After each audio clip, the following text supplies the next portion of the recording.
Alright guys, we are going to go ahead and start the build on the Revo6 frame. Once again, this one was provided to me by Custom Multi-Rotors. Shout out to my man Rick, he takes care of me and keeps me flying. Okay, the frame. We've already looked at the frame one time. Okay, frame is in the same position, same condition it was before. This isn't going to be a step-by-step build video. Okay, there's a lot of little tricks and things that we have to look out for with this frame. This is going to be kind of like like we're going to pick it up stage by stage, you know, and make sure we don't leave anything out. I'm going to explain everything to you guys, and we'll go ahead and get through the video.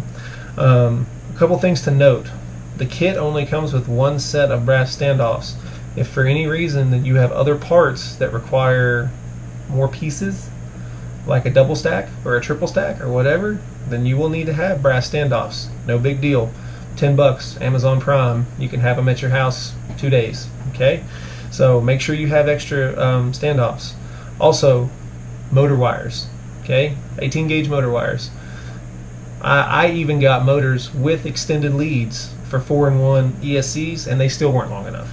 This is a 6-inch frame, okay, not a 5-inch, but I still think they would have been short on a 5-inch.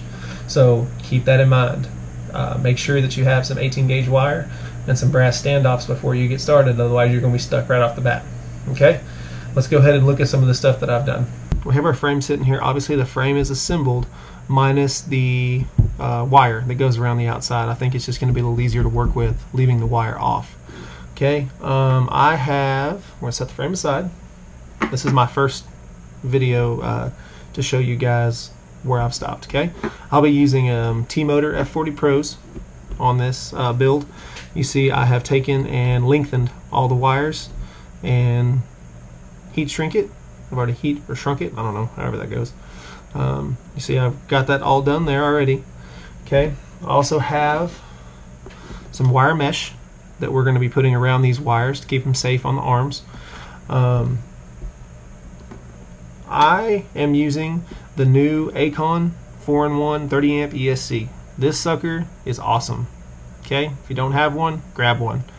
Okay, not only does it have your 4-in-1 ESCs, it's got your battery cables, it's got VBAT right next to it, which is pretty cool, especially if you use any kind of OSD. It's got 5 volt off of your pins out front, and it's got two 12 volt pads on the front. You tell me another 4-in-1 that has all those different points, I'll pay you some money, because it doesn't exist. Alright, so set these aside so we can kind of look at how this is going to get laid out. Alright, so our 4-in-1 ESC is going to sit right here. Okay, for lack of, I know my hands are in the way here, but okay, just to hold that sucker down, we'll put that there. Alright, now just to show you guys, okay, motor wires are going to be offset. Okay, that's how these arms work. You won't be able to run them on top. You either got to run them a little bit outside from the front or a little bit outside on the back. Okay, so we're going to run them on the insides of the arms. That way they stay as protected as possible.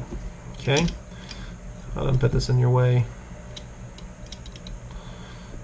Alright, so look, you get this oblong hole right here. Okay, from the best of my figuring, we're going to take our motor wires and we are going to run them up through this hole. Okay, so we've got them offset, they're going to run up through that hole. I'm going to set that right there so it's not screwed down. And then our 4-in-1 is going to sit on top, and we're going to bend these wires back over and attach them to our 4-in-1 from underneath. Okay, we're going to do that on both sides. We're going to bring in all the motor wires just like that. Okay, once we bring in our motor wires on each side, okay, our camera is going to sit here. I think what I'm going to do is I'm going to run the camera wires up through this hole right here, from the camera up to this hole, and to my flight controller, which is going to be sitting on top of this stack, up on top. Okay, and then on the rear of this, we've got this large hole right here. Okay, what we can do here is we can actually put our VTX and our receiver in between these two plates right here. Okay, whether you just double side tape them to the inside. Something I've seen on some more builds is some guys have actually taken the antenna and they've zip tied it to the frame and then to these bars in the back. I think from what I've seen, that looks to be the best and most secure way to get it all put in there. So We'll go ahead and move a little bit further. We'll get all the motors attached, go ahead and get the 4-in-1 mounted, and then I'll give you guys another update, and we'll go ahead and look at the next step of this process. You'll see I've done a pretty good number of steps since we talked last. On the motors, all I did was put some of the plastic sheathing around the wires, since they will be rather exposed on the arms. I'm still planning on securing them to the side of the arm somehow. I haven't quite decided yet. It may just be plain old electrical tape. Just since the arms are tapered, I think a zip tie is going to slip. Okay. After I did the plastic sheathing on the arms, I brought it up through that oblong hole underneath my 4-in-1 ESC. See right there. And then brought the wires up underneath and out and soldered them all up on both sides. Alright, something to be aware of that I didn't catch till afterwards is that the motors are only going to fit on these mounts one direction, because I wanted to bring both wires in on the insides of these arms, so I cut all the wires the same length. Okay, that's not possible. They're all going to come off the right side of these mounts. Okay, oversight on my part. I should have checked that, but I got lucky. I had enough spare wire, so it wasn't a big deal. But that is something to be aware of if you're putting together this frame, that two of the motors, in order to get them in these oblong holes on the sides, because of the way the frame is designed, there's nothing in here that allows you to go across the frame. Okay, so make sure that the motors that have to go underneath or over the top of the arms, you leave a little bit more wire. You won't have as much of a hard time as I did. The 4-in-1 ESC is not permanently mounted. It's just got a couple bolts in it. I'm still waiting on some brass standoffs to put my flight controller on top. Finding a spot for the battery cable was tough.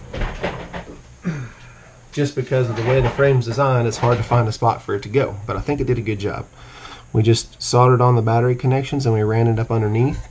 What I'm going to do is I'm going to zip tie it down just like that. Okay?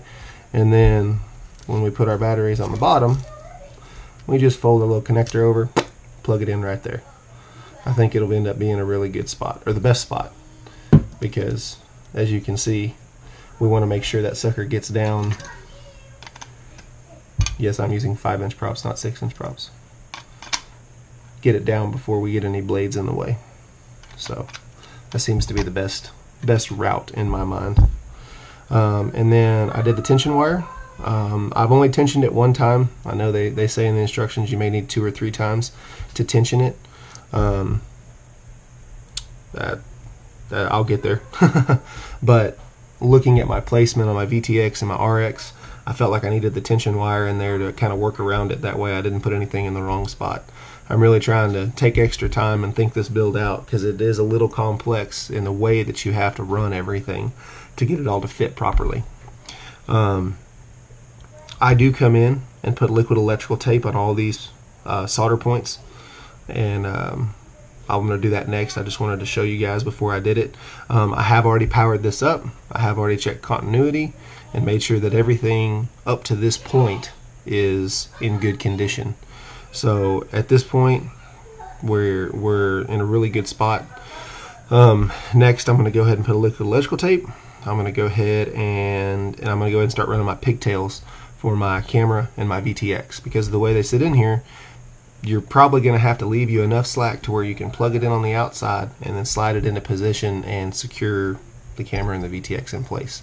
And then last but not least, we'll have our RX, and I believe all I'm going to do on the RX is run it along the back arms. Since this is just a race quad, I'm not really worried about having one, up and then one out. I think I'm probably just going to run them along these arms, and that should be plenty of signal for what I'll be using this quad for. Alright, you see we've got a lot further along since we last popped on here. I've got all my motor wires secured. I just ended up going with electrical tape because the zip ties just would not stay in place, and these little holes on the front are so that you can get to the screws in the side of your camera bracket, so you don't want to cover them up. I'm going to go through a few of the things that I did here. Like I said, I'm using an Acon 30 amp 4-in-1 ESC. They just came out. Man, pretty awesome deal. Okay, so it's got two 12-volt outs. It's got a VBAT out, and then obviously you have your battery leads, and then it actually has a 5-volt out in the plug that brings all your ESCs to your flight controller. So, spot for everything. All right, couple more things you need to be aware of. Okay, you are required to use the camera bracket that comes with your camera. It's not a big deal. One thing I noticed, at least with the Swift, is that these holes in the bottom are not big enough. The middle one is, but that doesn't really do you much good. But the two side ones are not.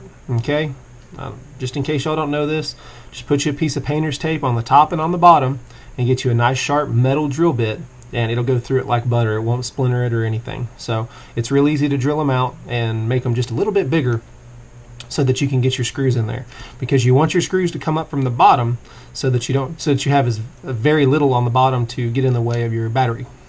Okay, now because of that and because of the angle of all this, you have to have a certain angle on your camera.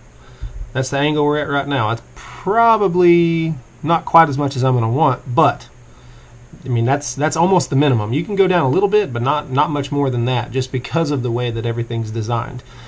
If you're building this frame, you're probably an advanced builder, and that will be fine, because typically with an advanced builder comes an advanced flyer. So that should be okay.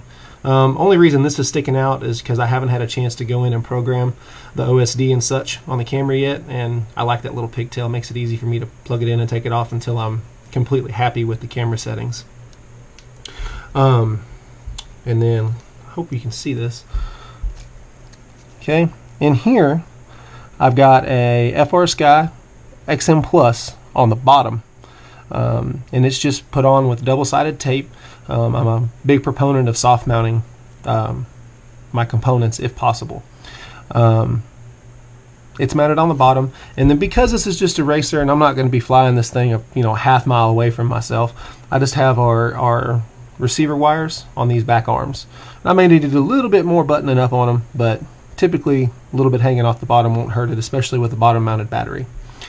And then I have the VTX mounted on the bottom of the top plate.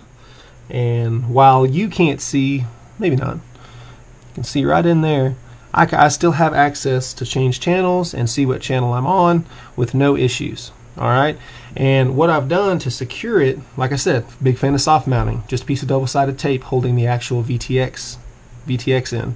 But I've got zip ties, big zip ties, on not only the tensioner pulley right here, but also that steel standoff right there.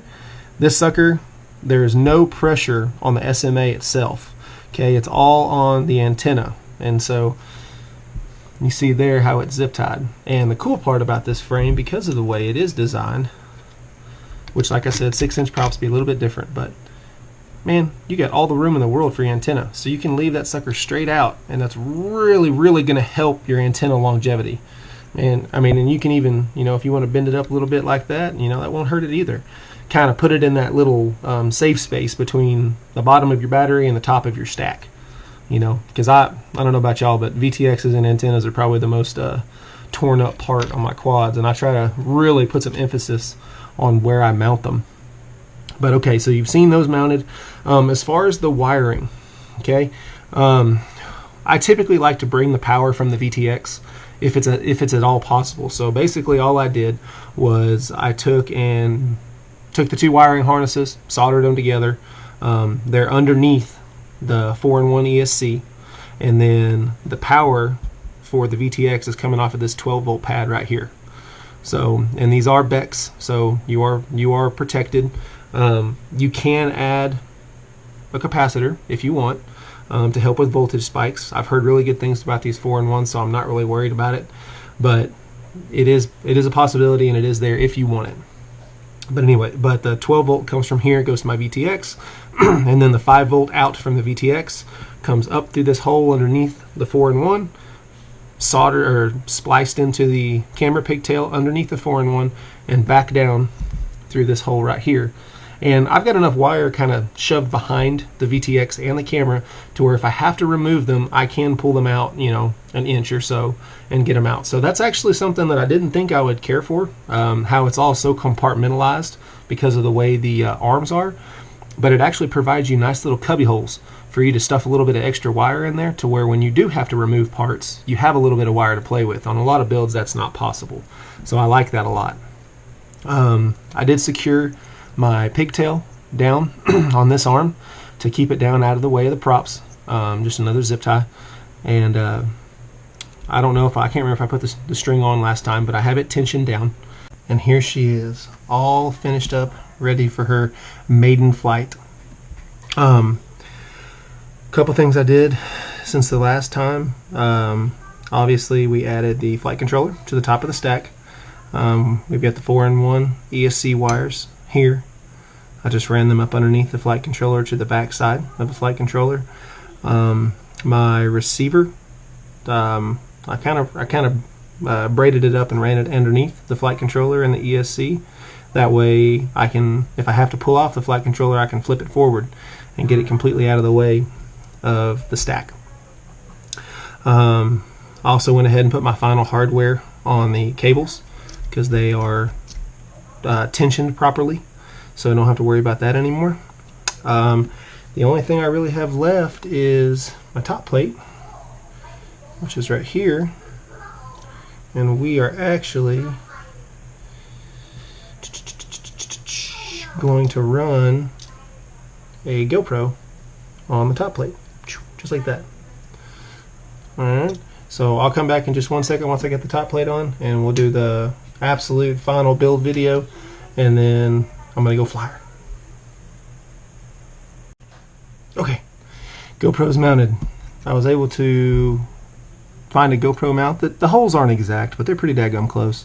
I just put some longer bolts in there to hold it down at the front, and then put a zip tie under the back right there to hold it in. And this is one of the adjustable angle GoPro mounts. So there you have it, completed quad.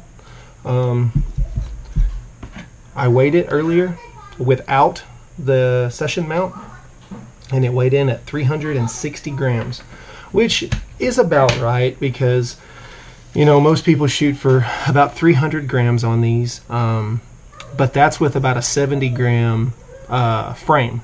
So considering this frame weighs in right about 125 grams, that's got a pretty decent offset. You know, it's about it's maybe 5 grams over what we're looking for. So there you go. I hope that I've kind of helped you with any pitfalls that you may run into on this frame. And if you guys have any questions, feel free to comment, and I will get some more videos up in this series and tell you how she flies.